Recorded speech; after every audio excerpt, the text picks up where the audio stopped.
And Chris here, Money, Sex, and Kids, once again, where money doesn't have to be the biggest fight in your marriage. No. No, and sex, well, it could be amazing, right? Or it should be amazing. It should be everything if you're him. And kids, well, we're parents of 2, and we are still figuring them out, and we aren't even close to doing that. So, welcome. We just love learning together, and this episode is all about kids, and specifically being intentional with your one-on-one time with your kids. When you have one kid, obviously it's easy to do that, but many of you have 2, 3, maybe even 4, maybe more kids. God bless you if you do, because you are better than we would ever be. Right? There's some people in our neighborhood that have a whole football team. Pretty much. Yes. Yeah. And I do this to them every time I see them. You're amazing. Amazing. And a little out there. A little crazy, but amazing. Yeah, but amazing. Yeah. There's got to be somebody out there to be able to wrangle those kids. But now that we have 2, and especially their ages 6 and 8, life's crazy. It's busy, right? It's routine after routine. It's day in and day out. And we have found that when we aren't intentional and we don't specify specific time together, one-on-one with each kid, you lose something. And we really want to be better parents. And so we adopted some things based on learning from friends that are older than we are, that have kids that are really good kids. They're amazing kids, yes. Right? Yeah. You know, we have younger friends and older friends, but the older friends that have kids that are off doing awesome things, you know, they're 18, 19, 20 years old. We look at them and we're like, whatever you did to that kid, teach us your ways. Right? Yes. So, I mean, I remember the old joke when we had Kaylee. This was, you know, she was a little crazy like that. And I had a friend tell me, and this might be a little TMI, but he was like, Chris, you need to start doing everything you can right now to keep her off the pole. And I was like, oh boy. And I'm like, what is he talking about? Well, I can see that if you don't start forming these special one-on-one relationships with your kids, you're going to miss out on a ton in life. And there's the old saying that, you know, the days go by so slow, but the years go by like that. Yeah. And so that's what we're learning. 8-year-old and 6-year-old, I can't believe they're 8 and 6 already. Yeah. And so, but there are some things that we have been doing over the past couple of years that I'm so thankful that we've been doing. Well, yeah, and they're really easy, and you know, not only will we share them with you, but we have hopes that you would share with us your ways, because I think all of us, you go in and have a baby and you become this parent, and no one leaves you with a handbook that's like, here's parenting 101. Here's your kid, bye. They're just like, here is your kid, see ya. Next one in has the baby. We don't know. We learn by trial and error. And so one of the things that it's really easy and that we've done is easy, fun stuff. Adopted in the routine, the day-to-day routine, it just becomes like brushing your teeth. Yeah, and it has to be fun, right? So, I mean, one of the things that Carter and I do is, you know this, but we send you and Kaylee upstairs to get away. We like to go to bed early. Yeah, but we need our beauty rest. And we need to have our guy time, which is burping, maybe some farts, and eating popcorn on my couch. Popcorn on the couch. But we do this watching some kind of show. So it started off, he came to me, and I don't even know where he found it, but he's like, Dad, will you watch Andy Griffith with me? And I'm like, Andy Griffith from the 50s, the black and white? Which is kind of crazy because kids today are like, you know, 3D this and all these on-demand stuff, and he wants to watch Andy Griffith. So we did. We went through every single episode of Andy Griffith, and now we're about halfway through all the episodes of Home Improvement. And so what I learned is in the very beginning, I thought it was just him and I getting together, eating popcorn, you know, being funny, and watching shows. And now what I'm learning is we're not really watching shows anymore. It's just an excuse for us to get on the couch together or to sit down together and just talk. And we're having that one-on-one time. And as he gets a little bit older, a little bit more is coming out all the time. His guard's coming down. And it's really cool for me to see because we get to have those conversations. And you get to see the side of his personality that probably is the personality he is at school. And sometimes he's, you know, afraid to maybe show it when he's with his sister and when he doesn't feel safe. So it starts to create that safety zone that he can be with you. And you know, me, I get him off the bus and I'm like, how's your day, buddy? And I hit him with all these questions, which I'm learning is wrong, because everyone's like, every parent I know out there is like, let him decompress. Like, nobody wants to be bombarded with questions. And so often by 8 o'clock at night when he sits down with you to watch a show, he's got his guard down, we're away, and he can really like pour his heart out to you. And sometimes he doesn't talk about anything, and some days you get a lot out of him. And sometimes she comes downstairs because we're laughing so hard, and she's like, what are you guys laughing at? And he's trying to explain to her, like, Mom, Dad did this, and we were watching, and but she doesn't, but I'm like, hey, this is our time, and it's really, really cool. So it's just easy to do. So if you can think of something that's just simple, easy to do, that you can do on a daily basis, make it a habit, because now it's like we don't even talk about it. We just, the girls go upstairs, we go on the couch, and we know it's popcorn, it's a little bit of burping, a little bit of farting, and we're gonna watch. We're gonna watch our show. It's your guy time. Yeah. Also, chores. And this kind of goes with your routine. Like, we have to do household chores, right? The grass has to get mowed. We have to go grocery shopping and things like that. Well, earlier on, when the kids were really young, it was so hard to take them to do any of that. And I just wanted to get it done. So we would. Does anybody in the world actually like taking their kids to the grocery store? If you do, tell me what you do and what tell you me how take many, before you go. How many glasses of wine does it take to go and come back? I mean, it's crazy. No, yeah, it's hard.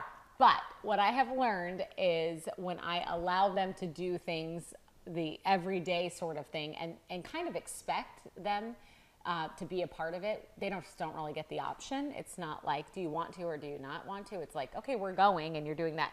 But often it's Kaylee and I go to the grocery store and we get a little extra time together, and it sort of has become like our thing. Or making dinner. She's taken a liking to it because I've included her in it, and it sort of deepens that little bit of relationship that we're growing as she gets to be, 6. She's 6 now, 7, 8, and hopefully those are memories then she'll always have. When I was younger, I remember my dad doing things with me, and I thought, it's funny, is when I was 6 or 7 years old, I really thought that when I was going to Home Depot with him, that I was part of the plan. Like, I was a huge help, and so I don't remember a ton from when I'm 6, 7 years old. You remember bits and pieces, but I remember going to Home Depot. That's one of the things I remember. I remember watching him chop stuff, and I'd hand him wood in the garage.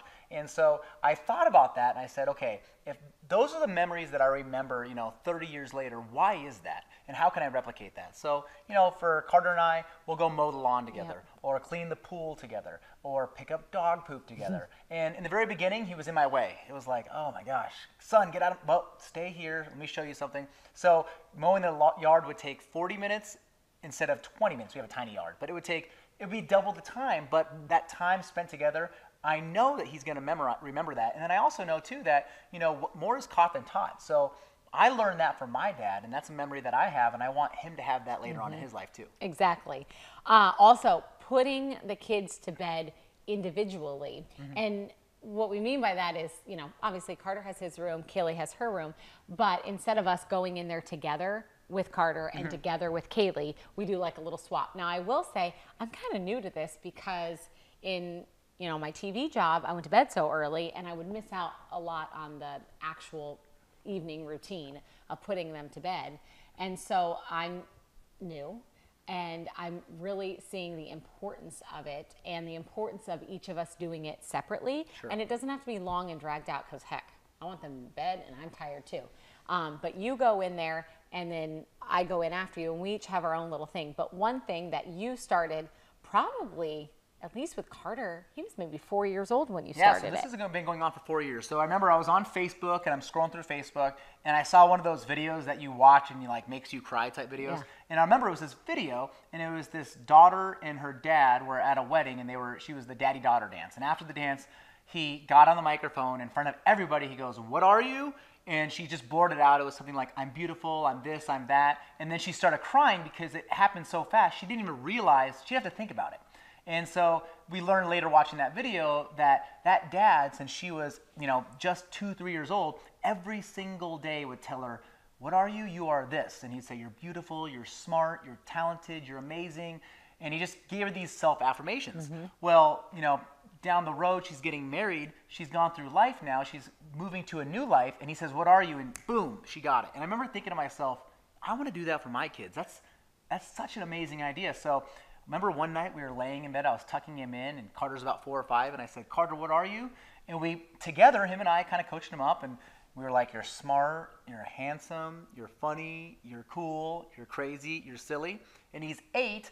And we had a friend over the other day, and I was like, hey, Ben, ask Carter what he is. And he's like, Carter, what are you? He's like, smart, handsome, funny, cool, crazy, and silly. Just like that. He's kind of like, smart, handsome, funny, cool, crazy, and silly. But that tells me that he doesn't have to think about it anymore. It's here. It's deep in here. So later on in life, when he goes through those hiccups in life, when a girl dumps him. Awkward times at school, not being liked by kids at school. At least he's self-affirmed and reaffirmed.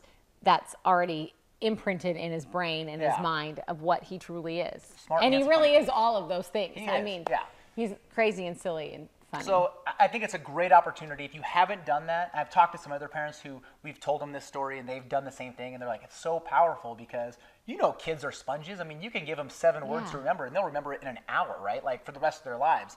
So why not have them memorize something that's really powerful like that? Because down the road, I mean, it's going to be here forever. And the neat thing, and again, we're no experts, no researchers, but there's something about going to bed, I think, on sort of a positive note and something like that. And the last few things that you put into their little minds before you tuck them into bed, I love you, sweet dreams, and then they self-affirm what, they are. They go to bed, and there has to be something good with that, right? Their little brains are still growing and changing, and then they get to sleep, and that's the last thought that's in their head. It has to be good. I hope so, because that's what we're doing. So far, it's working. I don't know. But I do know this, is if I go to bed and I get to see you naked before I go to bed, I sleep so those are good. his self-affirming And thoughts. I just know that the rest of the next day is going to be an amazing day. So it's got to be similar. This is not the time for this. I know, it's okay, not. all right, Sorry. next one. It's like squirrel. Squirrel, yeah. Okay, date days. This is something that you are super intentional about, and then I'm sort of the byproduct of it. Because you set a date, and it's not always once a month. Maybe it's every couple of months or something like that. And it does not have to be expensive. It does not have to be fancy. But you pick a kid, and you go and do one little date with them. It doesn't even have to be an all day. It's not an all day thing. It's just a one. Well, but you got to give yourself credit. We both have done this, right? Yeah, So I did it first, and then she did it second. So I'm not going to date my son, right? That's kind of weird. So I take. So moms, if you have sons, you got a bunch that you have to date, and guys, if you have daughters, you have a bunch you have to date. So, but one of the things I remember learning in that book, Strong Fathers, Strong Daughters, from Meg Meeker. We'll put links in the comments to that, or links down below this video to that book. It's an amazing book. But one of the things I remember is you want your daughter to feel like.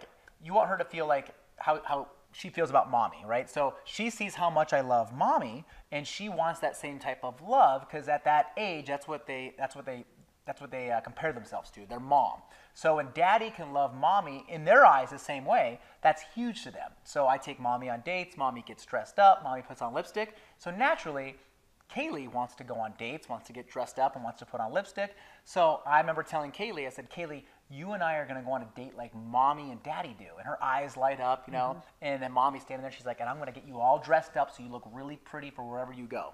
And so we let her pick where she wanted to go. And she picked Starbucks. So I'm like, whatever, that's cheap, right? Yep. Yeah. So yeah, we take her out, and I do everything I try to do with Andrea. So, I'm not the best at opening the doors, but I did open the door for Kaylee, like, come on in. He was actually more of a gentleman for Kaylee than he is to me. I know. Oops. So, but that was really cool. It was, and dads, I'll tell you this, if you haven't done that, you need to do that. And dads that have done that, it is so much for us too.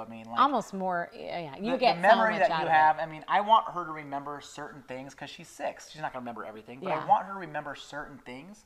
And I know that, I will never forget that first date we had at Starbucks. I know where we were. I know what she had. She had milk. I had a decaf because it was late. But, I just remember all the ins and outs of that night, and it was really special. Had a smile that went from one side of her face to the other side of her face. She had a purse. She was just in it. She was so just and then excited. you, Of course, by default, he takes Kaylee out. So then that naturally becomes my date night with Carter. Now, Carter is a simple kid.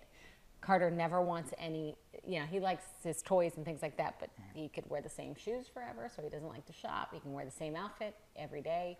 Doesn't care Carter about that. judges his day on how loud his armpit farts can be. Yes, okay, exactly. So he'll come home and be like, Dad, I did a huge armpit fart. Yeah. And that's like a huge thing for him. So he's a simple kid. Yeah. So all he wanted was to go to Sonic, the drive-in. Not even get out and sit at the little picnic tables they have at the Sonic drive-thru. No, he wanted to go, pull up, order your food, and then sit inside the car and eat the food. So that's what we did. But he was just as thrilled, I think, to get himself, his hamburger and his French fries and his milkshake. And in the process is when he will talk to me. And our conversations are very motherly, son, lovingly, like me always making sure he's okay. And does that taste like, good? Is that good? But yeah. in the process of that day, I can remember him saying, and he gets real serious. He's like, this is really nice. We don't get to do this. We don't get to do this that often, especially since she came along, Kaylee. And so I still laugh about it because I can just picture him. He's just deadpan, like, finally, we get some time together. Anyway, so clearly, though, it mattered to him. It was simple and it was easy. And again, it doesn't have to be, obviously with anything, more consistent, the better. But it's something that I think the more consistent you are with, they remember. And speaking of remembering, this last one is something that he's done recently with Carter. Kaylee is just now finally at that age where I think we could probably try something, but this would be something big. And when I say big, that is subjective, right? Yes. Whatever big in your mind is, whatever amount of money it is big or not big to you is obviously up to you, but it has to have an element of surprise. It has to have an element of surprise. So I stole this from my dad. But I remember when I was in maybe 6th grade, 5th grade, right around there, my dad woke me up. It was wintertime, and he's like, Chris, we're not going to school today. And I'm like, okay. And we hopped in the car. We drove 2 hours north of Phoenix, and we went snow skiing. It was just him and I just remember thinking, this was so cool. Yeah. So I was thinking, this was in May. I'm like, what can I do for Carter? What can I do? He loves Legos. So long story short, I woke him up at 5:30 in the morning and grabbed him out of bed. He's like, well, what's going on? I'm like, we're not going to school today. Thinking of like how my dad did that with me, and drove to the airport, hopped on an airplane, still had no idea where we were going. We landed in San Diego. It's only 45 minutes from Phoenix, and get an Uber. We go an hour north, and he opens his eyes because he was sleeping, and he's like, oh my goodness, we're at Legoland. And him and I spent an entire day at Legoland on a Wednesday during school, so no one was there. Which was kind of cool. And then we flew home that night, and it was like a 13-hour day, which is a lot, but it's a memory that I know he or I will never forget. Yeah. And so that's not going to happen every month or maybe not even every year. This is something super big. Special. And so my idea for you is don't go to Legoland. Look at your son and say, what is he like? Is he somebody that loves baseball? Okay. Is he one of those weirdos that likes the Giants for some reason? Then take him to San Francisco. Or does he like shooting guns or camping? Okay, why don't we go up north, just him and I, surprise him, but have that element of surprise. And then I'm sure there's some ideas for girls as well. Oh, yeah. A girl trip could be just a day of pampering, getting a pedicure together, having lunch together. Again, depends upon the age of your daughter and where you are and financially what you can swing. But it could be, here we're in Phoenix, and in the summertime, nobody likes to come to Phoenix, right? Because why? It's 120 degrees. But you can get really good deals on hotels. Yeah. So it's great to maybe do a little day staycation, spend the night together. And when we say like girls, I mean just you and your kid. Like, it's great and fun to do it with other moms and daughters at some point in time, but that's not the point. The point is just you and your kid alone, which has so much special meaning to it. But I think all of these things, and just from things that we've read and seen, is really, it's just a chance to connect. And in an age where they are so pliable and they're vulnerable and they are learning to trust, the person you want them to trust the most and is us. And in order to do that, you have to show that you are like their safe zone. And so when you create those opportunities over and over again, I think it keeps their communication line open, and they feel like they can come to you then down the road when they have a problem with anything, and that your love's never going to change for them. But you learn about their personality too. Learn about their personality, and so one of the takeaways, I'm a big book nerd, so I'm reading, and I learned about strong fathers, strong daughters. Another amazing book I read was called Wild at Heart. We'll put links to that book as well. That book is more geared towards boys, fathers and sons. And so one of the things, the big takeaways that I've learned with kids, and like I said, we're not professionals here, we're just figuring it out as we go, is boys want to feel worthy, right? They don't really care about the love thing as much as they want their parents to look at them and they want to be accepted, they want to feel worthy. And if you think about that, if you're a guy listening and you're on the playground, like you wanted to be the first one picked off the fence in kickball, right? You wanted it to be worthy. Where girls, on the other hand, they just want to be loved, right? And adored. They just want to be loved and they want to be told they're beautiful. So when you have that one-on-one time, do those things. I always try to tell Carter as much as I can is, Carter, I'm really proud of you, or I'm really impressed. Like, that is really cool, or wow, I can't believe you did that. That's amazing. I want him to know that I always approve at the highest level of him. And then I'm with Kaylee, I'm always trying to tell her, like, Kaylee, you are so smart and you are so beautiful. And so it's always nice to say that, but when you have that one-on-one time and you can look them right here in the eye and tell them that, I think that, like, it hits them here. Yeah, and you connect on a different level, and the trust factor just continues to increase throughout the times that you do that and as the years go on. So, absolutely. Again, we're no experts here. We're figuring it out every single day, and parenting is really, really hard. Yes. And so leave us comments, leave us ideas. If you've got something that's been working for you and you've got, middle-aged kids or older kids or your grandparents now, I mean, you've been in it and done it, and you probably have proof in the pudding in your kids. So share it with us, because that's how we learn. I feel like, you got to be a student in life, and a student as a parent is really the only way to continue to hopefully produce great kids. Yeah, this show is give and take. So we're going to try to give you as much anything that we know, but really we want to take some information from you guys as well. So if you have anything, please drop us a note in the comments. Let us know, like, what's working, what's not working, or where we may be off track too, because like, we're not perfect, we're looking to improve. So absolutely. And we're just inviting the conversation. So thank you for spending time with us today. We'll see you soon.